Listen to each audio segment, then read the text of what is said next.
Those of you in relationship or partnership of a committed level, have you found the difference between intention and consent? Intention is the choice of the will. That's when you stood up and said, I do. Consent is how you deal with that first thing in the morning or last thing at night or as you walk it out. Consent is the action that manifests the choice. So in centering prayer, we talk a lot about intention and consent. So one of the things that I ask you to be with in your own heart will be, what is your intention? You have to kind of know what's your intention. We talked last night, I was sharing about when I talked to Thomas, and he shared that divine union is our birthright. So that's my intention. So consenting is to continue to show up through these practices. In welcoming, it's very helpful to have that big intention to say yes, because in the midst of consent, you might forget your intention. Have you ever forgotten your intention of I do? Remember? They were all real shiny. They were shiny and cleaned up, and you were there, oh, I do.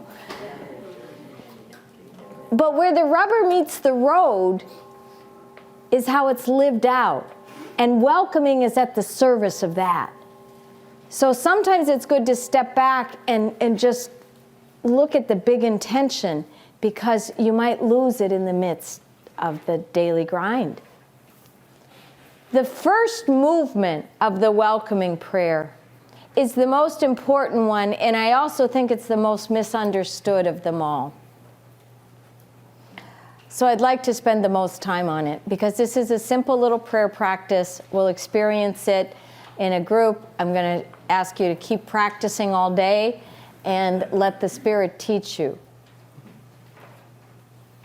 But in 12-step circles, a lot of people talk about let go and let God. You know, they do bumper stickers, they do coffee mugs, let go and let God. But you ask somebody, so what were you letting go of? And they tell you the story and they get mad all over again. Have you ever seen that? You know, like, oh, I let go of that. Well, what happened? Well, this one is this, and they were a total jerk, and they were this and that.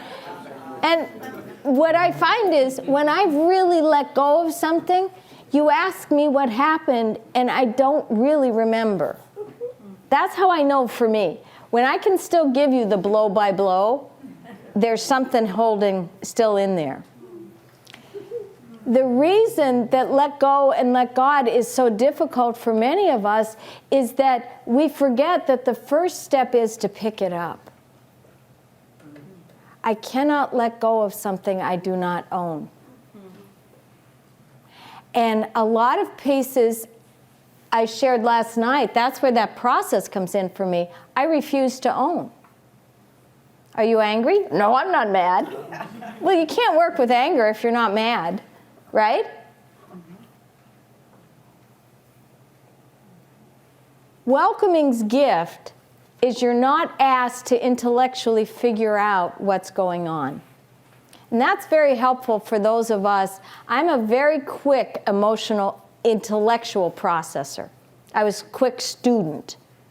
I am super slow emotionally. I'm a very slow emotional processor. So if you ask me to figure out what I'm feeling, I don't know yet. Or it may change, or that's hard. If you ask me, what is 2 + 2? It's 4. You know what I mean? I'll get into this, like this kind of processing. It's kind of the hare and the tortoise race in me. So emotionally, that little turtle's just dragging around, and the bunny's running all around out there. The gift of welcoming is I don't have to get out there. I stay with just what are you feeling.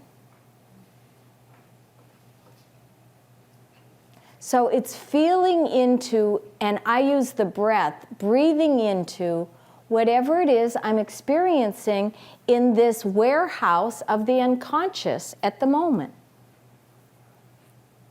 So maybe you have a headache, maybe you have arthritis, maybe your back hurts from sitting, maybe you're tired, maybe your foot hurts. And it doesn't have to be hurt. Maybe you have some tension or tightness. Maybe that there's a certain area that's cold or hot. It's whatever you're physically experiencing is the quickest way to enter welcoming, because the body doesn't lie.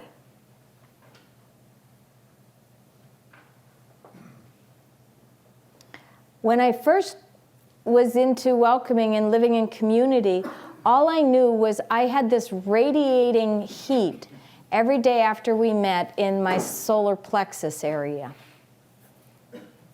It took me approximately a month to identify that's what rage feels like.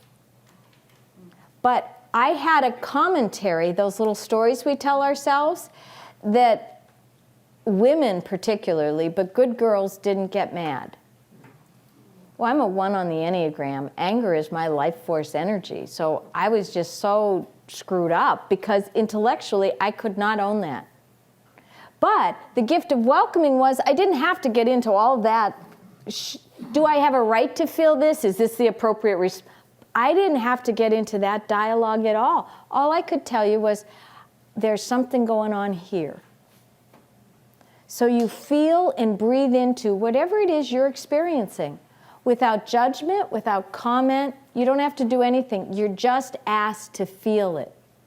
And as I say, I begin to focus, feel, and sink into, Thomas puts it this way, as if you're getting into a jacuzzi. Just allow yourself to get into it. So let's take a moment. Just take a few deep breaths. How's that body feeling? What's going on? Just allow your awareness to do a body scan. And whenever you're aware of any sensation, move right towards it. And just allow yourself to feel into what you're experiencing. Are your eyes tired? Can you feel the weight of your body on the chair? What about your spine? How's your stomach?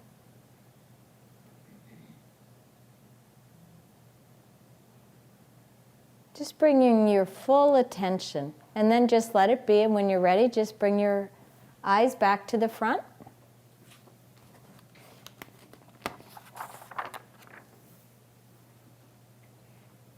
Could you find something to feel? If you can't, one way to practice this, because we're having centering prayer,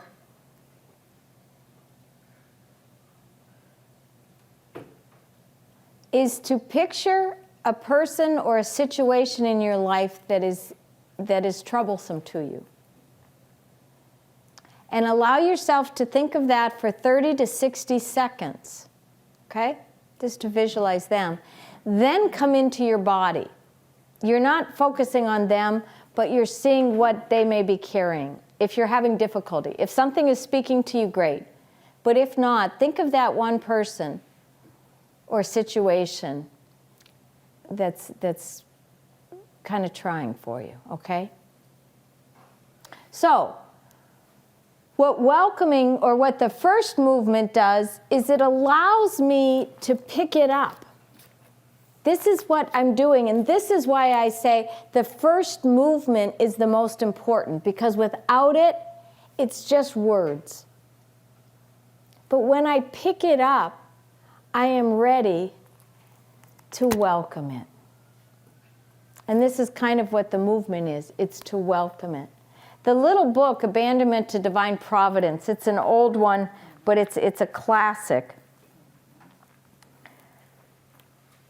And in it, he says, there is never a moment when God does not come forward, and everything that happens within us, around us, and through us both hides and includes that activity.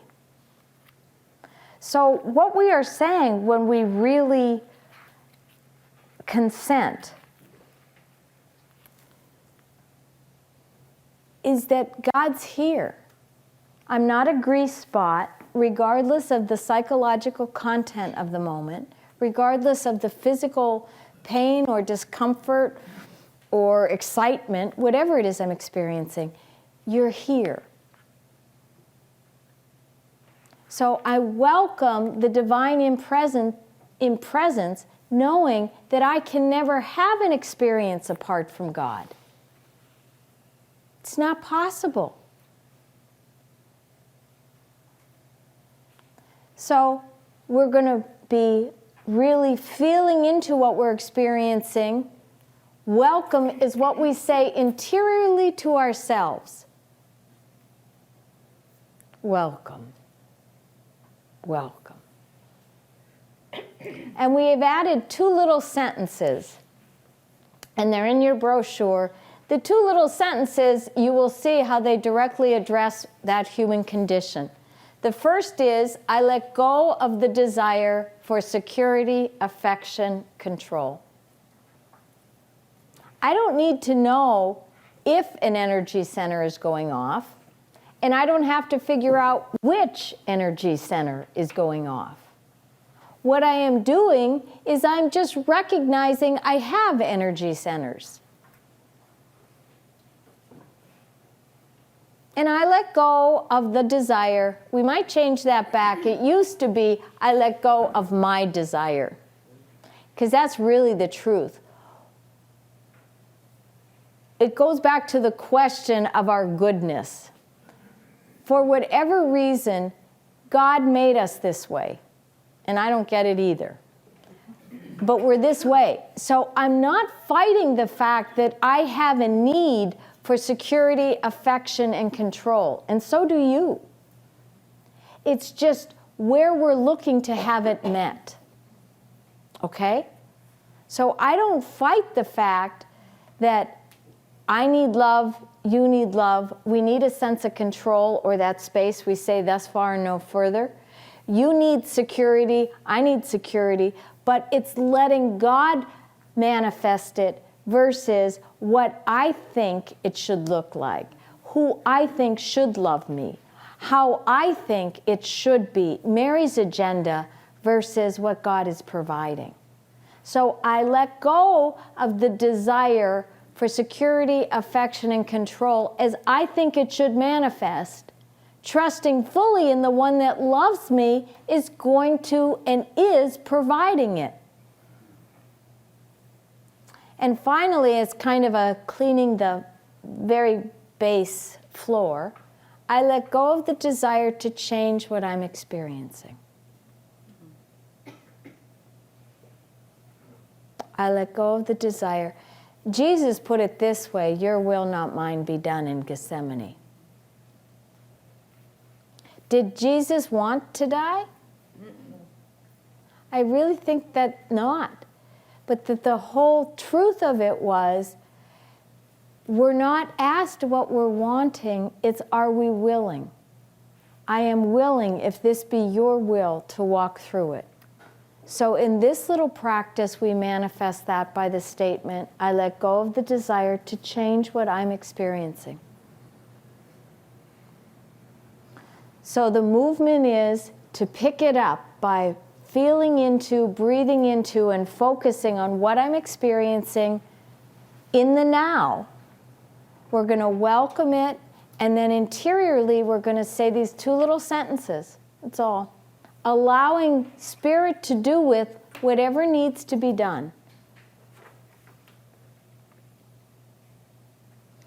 So, take a breath. I'll say it out loud and you pray interiorly.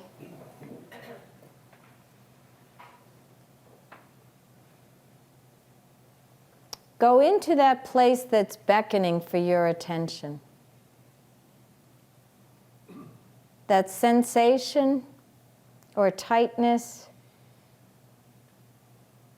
anywhere in your physical being that is calling you.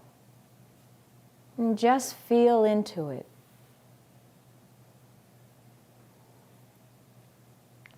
Welcome. Welcome. I let go of the desire for security, affection, and control.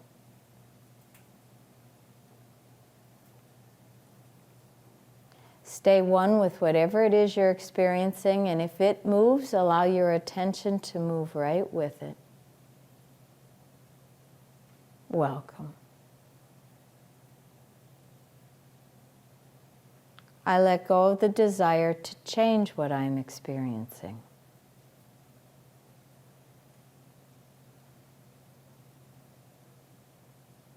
Welcome.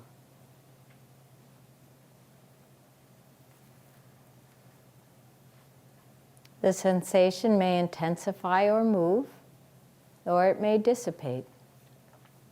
Welcome. I let go of the desire to change what I am experiencing.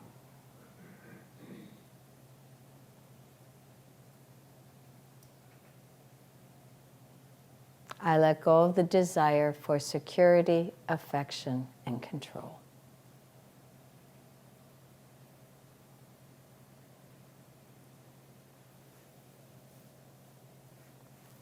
And when you're ready, you can come back to the front with your eyes.